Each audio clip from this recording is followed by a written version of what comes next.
Hi, I'm Gayla Scrivener, ex-corporate girl and now work-from-anywhere adventure seeker. Creating a work-from-anywhere lifestyle isn't without its challenges, but those challenges certainly don't overshadow all the many benefits. What breaks my heart is seeing folks stuck and unhappy in a career and lifestyle when they want more out of life. I believe that we all have the opportunity to create the life of our dreams and earn a living in fun and creative ways to make our dream lifestyle a reality. You too can experience wonderful adventure and freedom as you live life on your own terms. In this weekly podcast, I share experiences when it comes to growing a lifestyle business through guest interviews, content marketing experience and perspectives, virtual leadership lessons, and I'll even throw in some travel adventures. My hope is through all the interviews, the tips, advice, and personal experience, you'll be inspired and motivated to keep going and creating your dream lifestyle.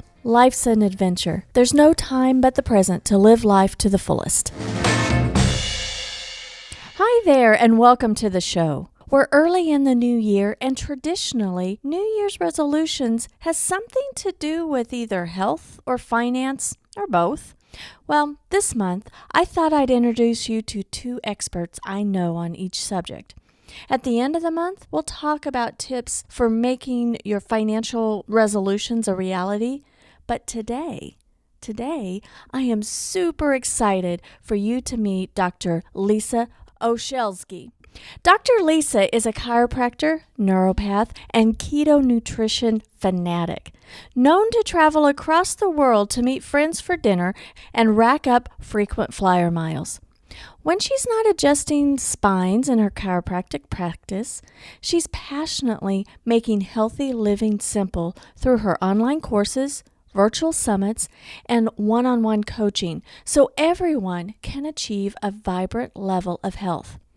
She recently made history in the state of Michigan by becoming the first female president of the Michigan Association of Chiropractors.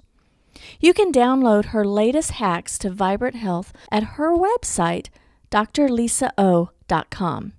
I'm a huge fan of Dr. Lisa and adamantly listen to her Healthy Vibrant You podcast. I'm excited for you to meet her as I know firsthand how hard it is to stick to a healthy lifestyle. Heck, maybe I'm alone, but I don't think so. I can't wait for you to meet Dr. Lisa as she shares some practical ways to keep steadfast on our healthy living resolutions. Let's get right into the interview. Welcome, Dr. Lisa. I am so happy that you're here. Oh, thank you so much for having me. I'm excited about today. Well, I have to tell you, I am a huge fan of your podcast, the Healthy Vibrant You podcast. I just love it. And Thank you. I particularly there's so many episodes that I've gotten so much out of, but that one episode with Dr. Mary Newport and her talking about coconut oil and Alzheimer's and the connection of our diet with Alzheimer's, that really touched me because my grandmother had Alzheimer's. My mother is very fearful about Alzheimer's, and she had read Dr. Newport's book. I haven't read it yet, and she told me all about it and everything, and then I was listening to this and it's like, oh my goodness, this is the lady. And so I immediately sent the link to my mom. She only listens to podcasts besides mine, the ones that are on the computer. So she gets on the computer and she listens to it. And so that was really touching. And then I had no idea about dry wine or, dry farm wines. Yeah. That was amazing. I'm going to have those links in the show notes so that my listeners can listen to those episodes. But hopefully I'd love for them to subscribe because your show is amazing. Oh, thank you. I would love for you to tell my listeners a little bit about yourself. Yeah, it's one of those things that I never really thought of doing a podcast, right? Like, I guess maybe I did at one point, and then people tried to sway me out of it. And it was just this year, especially as just things have kind of slowed down for all of us. I was like, you know what? It's time for me to do this. Like, I have done virtual summits in the past, so I knew some of these people, and that's how I really started out, was pulling out some of these speakers from there. But it was just the connections that I've made throughout my lifetime of going to different seminars and all of that. I was like, let's get them behind a microphone and let's just share their brilliance. For those that know me, like, I practice in Michigan. And so I used to travel every weekend prior to what has become known as 2020. Mm-hmm.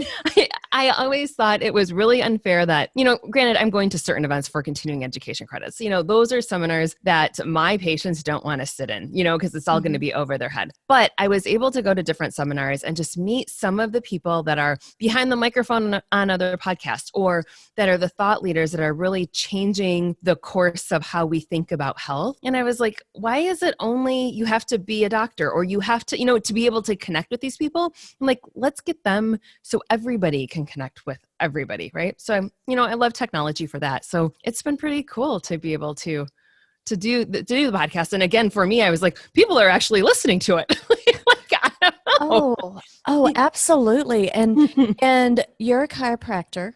Yes, And you practice in Michigan. I do. Yes. And with COVID, you have really been able to open up and help people more than in your area. Yes, absolutely. So it was one of those things, like, even for me, a couple years back, I went through a health crisis, and this is something like you might not even know, but how I started going into the virtual world was because for me, I was that girl that used to do everything right. I was eating really strict keto, paleo, like I wasn't eating sugar. I was working out. I was doing CrossFit before it was cool, right? I was doing keto before it was a buzzword. I was like paleo before that was even, just all that stuff, because chiropractors always think outside of the box. However, I was struggling to be like a size 12 to 14. And so this is one of my biggest things now, how it's evolved is women, we've got to be with men too. We've got to be okay with who we are. Because for me, I was always trying to achieve more because I wasn't sexy enough, or I wasn't pretty enough, or whatever it was. And so for me, I started digging into some of the stuff online, and intermittent fasting was a big deal at that point. This is years ago. So I did it, and I did it super strict, and I did it exactly how the men told us to do. And I lost my health. Like, I lost 30 pounds, but with it, I lost chunks of hair. My hormones got all messed up. Like, I was a hot mess. Like, I was completely burned out, completely fatigued. And the thing that I hated is I walked up to seminars and these guys would look at me and they're like, Lisa, you look so sexy now. And I go back to those states. Like, I wanted to punch them because here I was finally sexy, but I had lost everything. So really, long story, even longer. No, there was one of the guys I was following a bunch of men, and they kept saying intermittent fasting is amazing. And then these women are like, I don't think it's as great for women. And I was one of these ladies, right? Like, guys, like, this has screwed us all up. And nope, you're just doing it wrong. You're not working out right. You're doing this wrong. It's, it works for everybody. And that's when I realized myself, I'm not just a chiropractor, I'm also a naturopath, right? So I have 2 doctorates and I'm following the stuff online, and I wrecked my health. And I was like, if this is me that knows what's right and I still got caught up in it, I'm like, I have got to help women. I've got to help men. I've got to help everybody. We've got to make it simple, and we've got to find the right way, because when we go online, it is so confusing because everybody's an expert in everything at this point. And so that's what inspired me to really get virtual. And then obviously with what's happened in 2020, I was like, all hands on deck, like at my practice, but it was also like, this is the time to step up the game. I'm not traveling. I can be behind the microphone. So I've been able to launch a couple more virtual summits, doing all of this and really just teaching people simple steps to healthy living. That's why I do what I do. So that's sorry, I didn't mean to go in there, but I was like, I bet you don't even know what inspired me, but that was the reason why I was like, I've got to help more people than just the 4 people. I got more than 4 patients. I have several thousand, but within the 4 walls of my practice. Yes. And so that's what's inspired me. January is typically resolution month. Okay, we're launching resolutions and we're full-fledged. Hey, I'm going to be healthier this year than I was last year. But then we seem to peter out. Do you have any advice on how to keep it? How to keep the momentum up? Because, there's so many fads, and you late night TV will show all those infomercials and all of the gym equipment, right, that's sold in December and January, and then is sold to somebody else by July. Right. Or it's being used as, let's get real, like our clothes hanger. Yeah, exactly. Yes. Yes. And my biggest thing is I see it all the time where people come in, because chiropractors were very wellness based, right? So I will have new people coming into my practice and they're like, I'm going to start this and I'm also going to become a vegan and I'm going to work out. And, and you start digging in and they've got 18 new goals that they want to do. And I'm like, let's just stop. Let's look at one, because I don't want you to sit here and say 3 days from now or 3 weeks from now, I tried that once and it didn't work for me. Because again, chiropractic, we get that all the time. I tried chiropractic once, it didn't work for me. But I always laugh with people. I'm like, find a new chiropractor. You never hear them say, I tried dentistry once, just not for me. Mm-hmm. Like, you find a new dentist. But regardless, that's the deal, is like, I don't want people to say, I tried that diet once, it didn't work. We got to do simple steps. And so that's where I love this Tony Robbins line. I like steal it all the time. But when we think of our children and when they're learning to walk, do we ever look at our kids when they stumble and fall, when they're going from crawling to walking, and say, hey, guess what, kid, you're never going to be a walker. Like, that's just it. Just crawl. Just you. Deal with it. No, like, that kid gets back up and we encourage our child. And I would say a majority of us, I'll learn to walk at some point, right?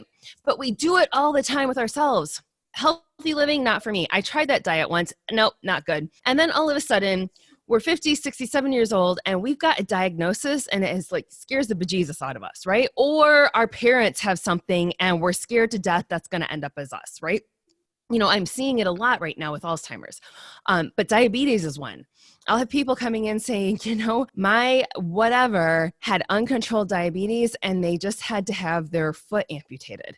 And I don't want that to happen to me. And my sugars have been high and all of this stuff. And they don't realize that they ate their way into that. And so we can also eat our way out of it. And we're not necessarily a victim to our genes. So it's those little decisions and it's small steps.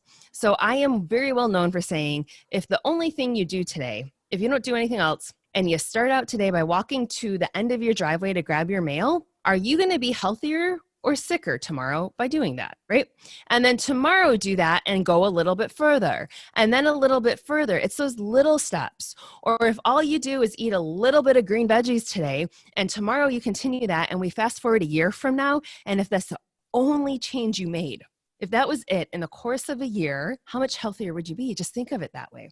It's those little steps that become lifelong changes. So again, as we look at January and we're looking at these, instead of rehauling and overvamping everything, what small steps can you commit to today to continue to do tomorrow and the next day? And so that way, by the end of January, you're actually into that. Maybe it's literally taking 3 minutes out of your morning and thinking what you're grateful for. Or right before, going to bed, what are 3 things that you are grateful for, and setting it that way? And what kind of mood will you be in by the month of February? Do you suggest tracking it like with a little habit tracker or a little journal or anything like that? I think it's each person, right? Mm-hmm. Like for me, I love biohacking. I go through and track my stuff, but do I do it every single day? No. Mm-hmm. I'll go weeks where I'm tracking it all and I'm checking, and I'm even checking my blood ketone levels and doing all this stuff and seeing how my body's adapting with what I'm eating. But that's not for everybody. I have some patients that I'm like, who's just give a check mark in a calendar. Like, you did it today, right? Mm-hmm. We've got to find something that works for us, because if it doesn't work for us, it's never gonna work regardless. Mm-hmm. And sometimes it's not adding something, it's maybe stopping something. I am amazed at how much soda I used to drink. Yes. I mean, tons of soda. And then you hear it's like, okay, well, diet soda is not any better. So I just go full sugar, soda. But the volume of it was just amazing. You just check mark it like, oh, today's another day with no soda. This is awesome.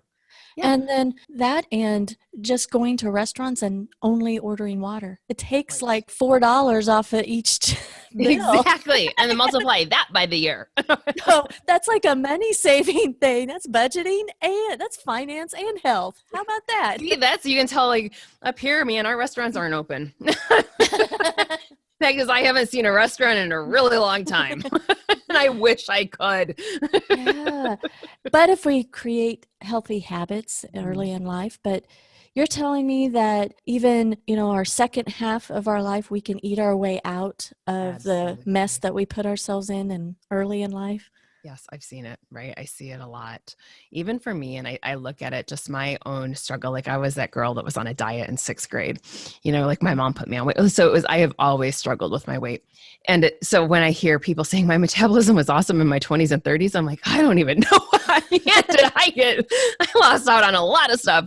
But it's one of those things that we absolutely can change that. And I am also the advocate of, I really love epigenetics and talking to people about that, because just because there is a gene, because our parents have something doesn't mean that we are the victim to that gene. So the fact that it's there it's there, there's a reality, but you control whether or not you're turning on or turning off that gene. And the example I use often is the breast cancer gene, because that's something like women here, if they have it, it's a scary thought of that. But there's a majority of women with that breast cancer gene that don't end up with breast cancer. So there's certain things that certain women do that turn it on, and there's certain things that certain women do that don't ever activate that gene. And that is basically epigenetics. And so I love it because in chiropractic school, one of our instructors, who is very well known now, he used to work at one of the medical schools, and they fired him in the 80s because he was teaching about epigenetics.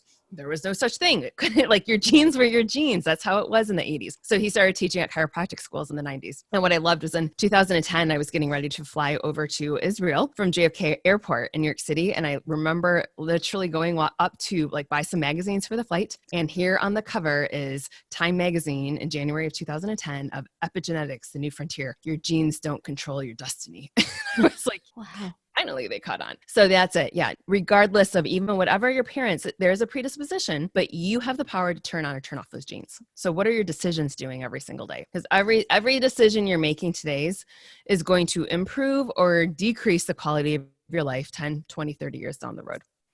Well, and there's big things like smoking and excess drinking and just putting literal toxins in your body. But it seems like we have toxins everywhere, even in the most innocent things. How do we know? I think, a good wholesome meal made at home may not be wholesome because we have learned over time how to cook a certain way and things like that. I agree. We were just talking about this I was interviewing somebody for my podcast this morning, and we were talking about all the excess estrogens in our society now. And so it's, if the guys are listening, this is important for the men too. But the reality is there's so many chemicals that are synthetic estrogens, or they mimic estrogen in our body. And so men, you don't want excess estrogen. Women, we don't want excess estrogen either. We don't want these xenoestrogens, but they can be found in our plastics. And that's where I think a lot of times people know, oh yeah, don't heat plastic in your microwave oven. But women, it is in our beauty supplies, right? Like all of the lotions that we put on our skin or our makeups. And you really need to start looking at those ingredients, because so many things, like parabens is one of them. Parabens, methylparaben, directly related to breast cancer tumors. But unfortunately, it's a preservative and it's in all of our beauty products. So we need to be label readers. But it is also the fact when we start looking at, especially in the United States, we feed our animals a lot of excess estrogen to bulk them up or give them growth hormones. And so there's a reason why holistic health practitioners are such an advocate for looking toward organic options. And so often I'll hear people say, but it's so much more expensive to purchase organic food. But I always sit there and think of, I do spend money on good quality food because your food becomes who you are, right? It nourishes your cells and it will help you rebuild your cells. So if you want a better quality let's look at what quality food you're feeding your body to nourish it. And I always think of it as in, those are the dollars I don't spend at the doctor later on because of a problem. And I'd like for you to speak about keto a little bit. Yes. But before we get to that, when you eat higher quality foods and the right foods, you're not eating as much. So that's what I understand, and that's how I felt that way. It's like, hey, I'm not as hungry anymore. Yeah, you're nourishing your cells, and so you're not constantly saying, well, feed me, I'm not here yet, right? It's your body's innate way of saying, I got the nutrients I need, I'm good, versus eating something without any just processed foods of a lot of carbohydrate type foods that are just lacking a lot of nutrients. We're constantly hungry. Yeah. Plus it's a whole cascade on our blood sugar. Well, and that's what we do for entertainment, right? Eat. Mm-hmm. Anytime that you want to go see friends, there's food involved somehow. Family gatherings, food is involved. Everything. All of our commercials. everything is involves food. So yeah, you want to go hang out with somebody. Hey, where do you meet? Well, when the restaurants are open, the restaurants, a coffee shop. We're consuming Hmm. calories, and then it becomes like we have to break the habit of being bored and eat Yeah. and have that. Becoming conscious of us when we're doing that. I think a lot of times people don't realize that they're even doing it. Yeah. Like, so So you host keto summits. I do. And could you tell us a little bit about that and why keto? Why keto? Oh goodness. And this is the deal. I think, like I had said, I've been keto, I've been paleo for a very long time. And my patients, when I started talking about keto, saying it to them, they're like, well, now you're keto. I'm like, well, I always have been keto. But had I said keto 10 years ago, people would have automatically thought Atkins diet. Remember that, like through the 90s? Right. And are they real different? No, it's very similar. Atkins had a whole different process, and Atkins ended up going into that where it was ketoizing, I guess would be that word. I don't even know. Making Hmm. like, here's a candy bar, but it's keto. Well, I'm that Yeah. advocate of like, let's just cut it all out, right? So really, I am that fan of let's eat natural, like foods as close as they can be in their natural state. So really, I do lots of good veggies. I do minimal fruit. Like I do fruit when in season, right? So I'm in Michigan, so we'll have fruit in abundance of it during the summertime, but I don't do a lot of fruit throughout the winter just because like it's not really available. But keto is a higher fat diet. It's good quality proteins and it's lower carbohydrates. And so the reason why, and I won't get super like sciencey on this, but if we go back to how our ancestors ate, there were always time periods of feasting and famine. So again, thinking of winter versus summer, right? So winter, maybe our food supply is a little bit less. Summer, we're more abundant. And so what else did our ancestors do? They did short bursts of activity, right? Like they might be walking 15 miles a day or something, but they may be running to go hunt their food, but they weren't running 20 miles a day, right? Hmm. It was gradual stuff. So short bursts of activity. And when we look at Paleolithic man, their bone structure was even different than what we have now. They had like oblong shaped bones, which is like a stronger bone structure than our circle bones at this point. So anyways, going back to keto, it's that time period of allowing your body to tap into its fat stores. And so you start burning fat for fuel rather than carbohydrates or sugar for fuel. So now fast forward to, modern day America, we never have a time period of famine. We have grocery stores that are open 24 hours a day. And so what has happened, because we eat so many carbohydrates in our diet, our blood sugar has to react. And so we eat, let's say we start out in the morning with a bowl of cereal, which is a carbohydrate, our blood sugar goes up. Your body counteracts. It's very intelligent. It needs to bring down that blood sugar to normalize it. So here's a little tidbit for your listeners, especially after with New Year's and all of our resolutions. Your body can tolerate 1 teaspoon of sugar at a time. You know how many teaspoons of sugar in a can of Coke or a can, whatever, in a can of soda? There's 10 teaspoons of sugar. Wow. So what that means, because we should be going into like a coma at that point, and our body isn't. Your body is so intelligent. That's when it throws out a bunch of hormones, i.e. we hear of insulin and glucagon and all that stuff, but to bring that blood sugar back down. So what happens is then it brings it back down. We get tired, so we go and grab a donut, right? So then it goes back up. And so our body has to react again and it brings it back down. So we're on this cascade of high and low and high and low and high and low blood sugar all day long.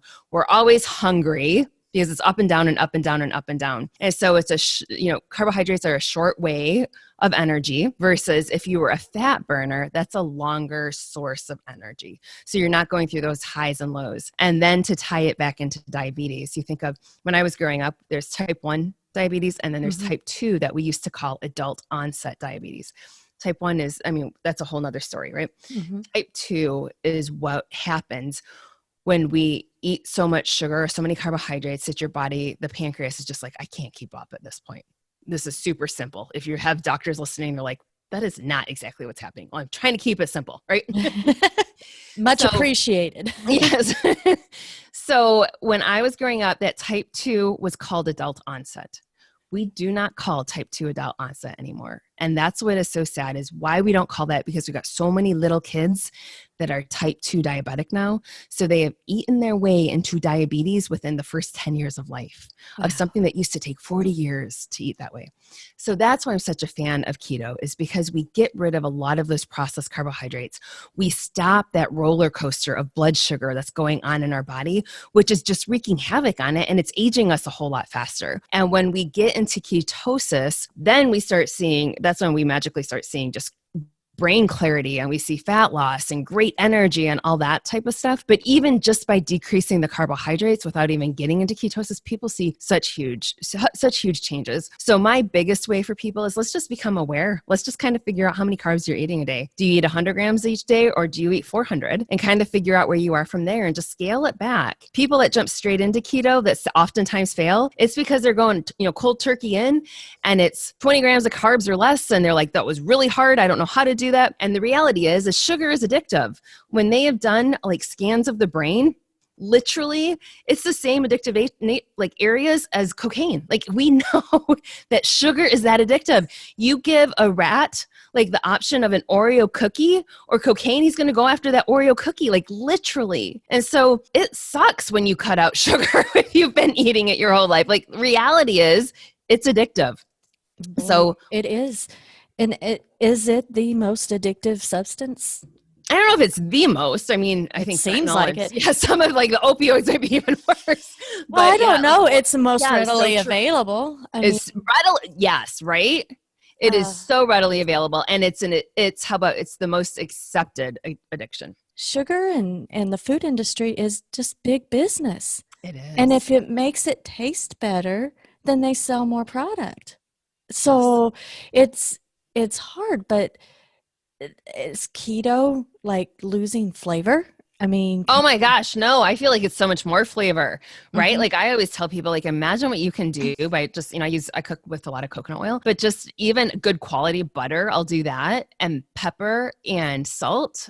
I can't believe how amazing things taste. You can do a lot with salt and pepper. And so keto seems, because it's such a keyword. Keto is everywhere. It's a buzzword. And my husband and I have tried it. We're not the best at it, but we keep trying it.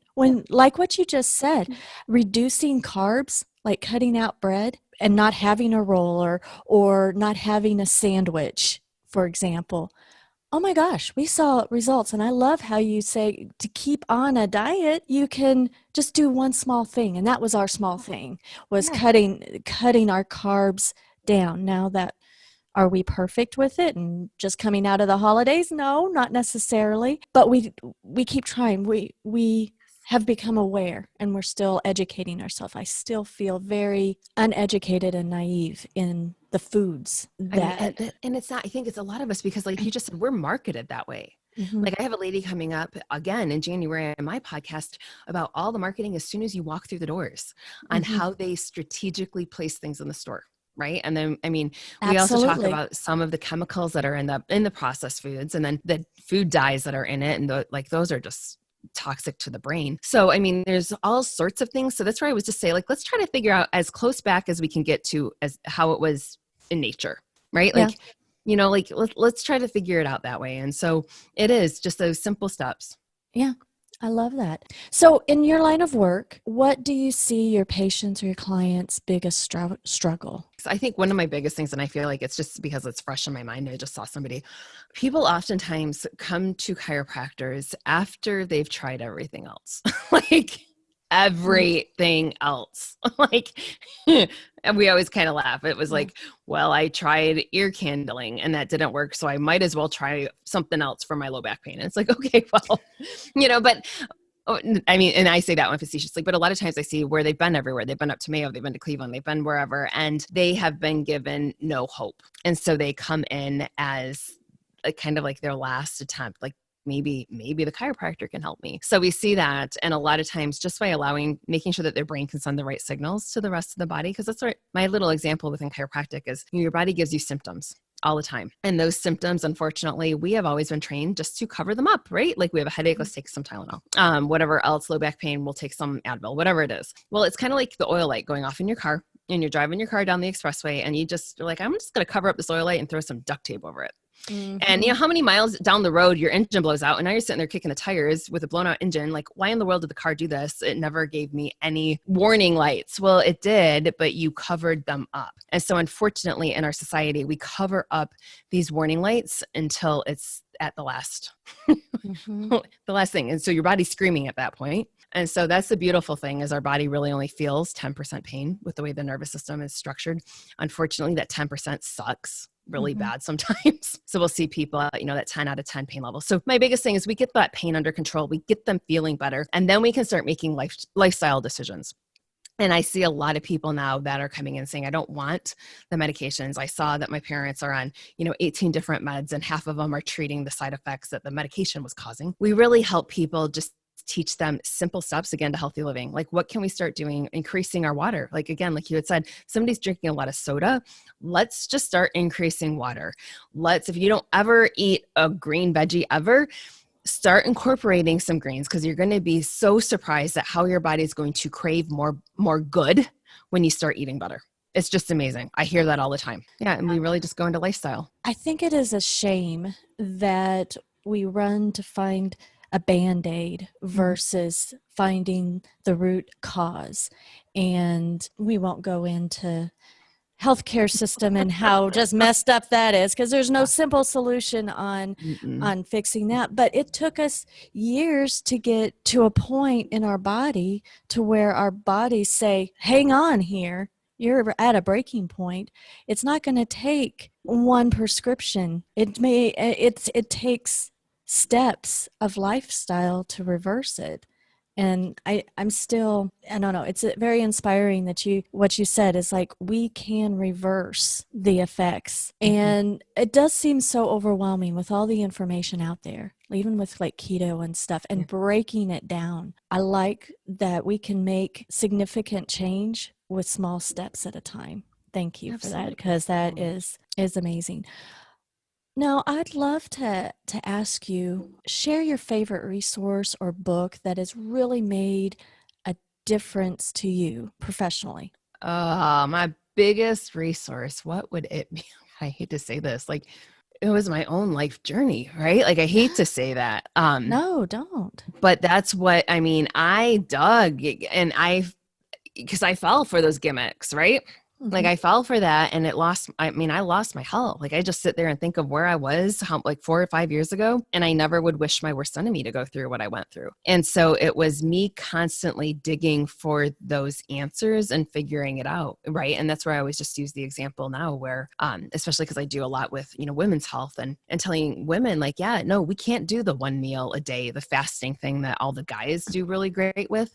We don't because we have hormones that are not that the guys don't have hormones, but our hormones are changing every single day. So if you're a cycling female, like don't play with the, I'm only going to eat 1 meal a day, because that's really going to mess your body up. And especially if there's underlying health issues, I should say that if there's any underlying toxicity, which a lot of times people don't even realize that they have. And it could be mold, it could be parasites, it could be just candida, it could be a lot of different things. The toxins that are in our air, even if you don't address those, those really need to be taken care of first, I think.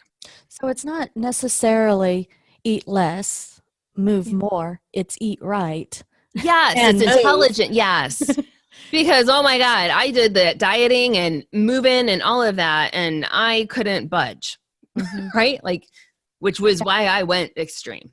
Yeah. But I should have just been okay with myself, but it was. And how do you help your clients? I mean, now that you've gone virtual, you can literally help people all over the world. How do you do that? So we do that through, literally like we're sitting here on a Zoom call right now. We do that. So I hop on, we have some paperwork that people go through and they fill out, and then we just go through. The first consult is all in line, and we just figure out where are the issues that they need to be looking at. And so we do a lot of lifestyle coaching. Obviously, nutrition plays that major role, but we will look at stress levels. We're going to look at how our bodies are adapting. I even, for some people will do some labs and check out exactly, let's see what the levels are, right? Like, let's see what your hormones are doing. Let's see if there is an underlying toxicity level of something that's going on too. Right. So I go through that. And then I love being able to teach people those simple steps and having them achieve the goals. Right. So that's the fact of like when somebody's then walking into for their, annual checkup or whatever, and that they were being told like, hey, if this doesn't shift, you're going to have to do this, this, and this. And they walk in and they're like, here it is. I lost the weight. My blood sugar is under control. Like I changed the course that this was going. I love that. We have a friend that his doctor said, yeah, you're going to go on blood pressure medicine. He said, the hell I am. And at his next appointment 3 months later or something like that, he proved him wrong. And Good that for was him. so amazing. And that's kind of my husband and my mindset. We're very proud that and feel fortunate that we're not on any prescription medicine, and how can we, as we get older, how can we make sure that we can do that? And Right. we both have genes, so Yeah. we know what our parents face, and how can we not do that? But I am Yeah. so happy that there are folks like you that I think we just have to be smart and follow people that are not fanatical. You can tell when somebody is very fanatical and kind of goes off the deep end. But when you match up with somebody and follow people that the simple steps, one step at a time, makes a big difference. Those are reasonable people, because we going on some of these fad diets. I Mhm. mean, no wonder people fail. Yeah. It's just sad. You've got to I find feel something that works for terrible. you. Yeah. Yeah. And that's, I mean, for me, like I am a huge fan of cyclical keto, right? Like in and out of ketosis. Hmm. Again, I go back to that because that's how our ancestors lived. They were not in ketosis 12 months out of the year. They were in ketosis during, famine time periods and then Right. during feasting. So we do. And especially with women, I keep going back to that. We've got to really change it up. So we have to, throughout this past year, life threw us all a major curveball. And so we have to be able to adapt. I know, like I said, pivot and adapt in a conference call lately, and they were like, stop it, I hate that. We all learned, yeah, we hate that, but we had to. We Hmm. had to learn how to adapt our stress levels. It's something we all have to learn how to deal with our stress and not allow it to become overwhelming, but it's all aspects of our life. So we need to be able to live through it. Like you can't be so regimented you can't leave your house. Well, I mean, That's right. would And our ancestors had a piece of pie once in a while. So we can enjoy life yes. and eat sensibly Yes. and everything. So how can people find you and work with you? Yep. drlisao.com, drlisao.com Mm-hmm. is the simplest place, I would say, is that website, or even on my office website is aspineatatime.com. Oh, I like that. Mm-hmm. Yeah, absolutely. And in the show notes, I'll have all your contact information. I love your Instagram feed, and I love following that. It's great inspiration. And of course, I'm going to have your podcast listed in the show notes, because you have your keto summit that is coming up like tomorrow. Yes. So. Yes, that's live, ketovirtualsummit.com. So yeah, 14th through 16th. So 3 days free access. Awesome. Well, I appreciate you being here, Lisa, and Thank you. thanks so much. Yes, thank you. It's been fun. Thanks for tuning in today. Now be sure to check out all the resources and contact info that Dr. Lisa mentioned in the show notes. Just scroll down and the links will be right there. Also, I highly recommend the Keto Summit that starts tomorrow, January 14th, 2021.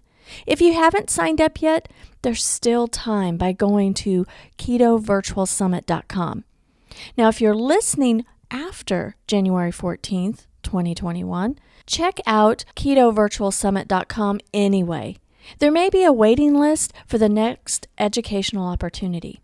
At any rate, if you subscribe to Dr. Lisa's podcast, Healthy, Vibrant You, you'll get all the latest offerings and a whole lot of healthy education.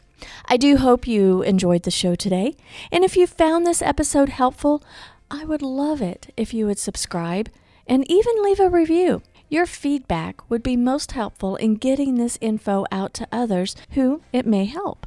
I'd be honored if you'd share on your favorite social media platform too. All you have to do is just do a screen capture and just share away, and be sure to tag me. Until next time, have a fantastic week.